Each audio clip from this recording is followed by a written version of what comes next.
Tulsa Area Emergency Management is asking you to take some time tonight to come up with a severe weather plan, even if it's just knowing how to get to a safe place at home. In a storm, they want people off the roads and avoiding any spread of germs in a communal storm shelter. As 2 Works for You's Christy Maria explains.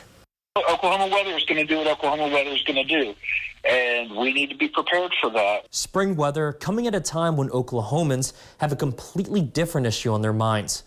But being prepared for severe weather is still important as ever. People need to be prepared to respond to severe weather and to be prepared to take their shelter, same as they would in any other year. Joe Kralachek is executive director of the Tulsa Area Emergency Management Agency.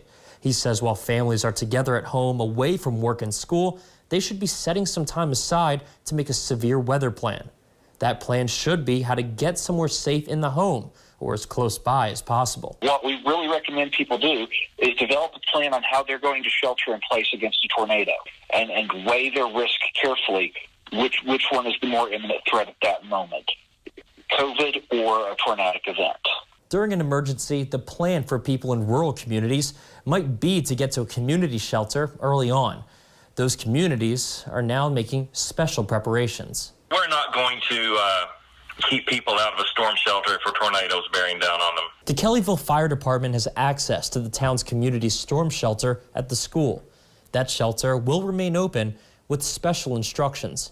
We've asked them to instruct people who come to please observe appropriate social distancing. Kellyville Superintendent Joe Pierce says there's also a supplemental plan to keep the rest of the school clean. We would isolate that part of the building until we could get in and give it an appropriate sanitizing. No matter when a storm hits, Pierce says the shelter will be open and ready to keep families safe.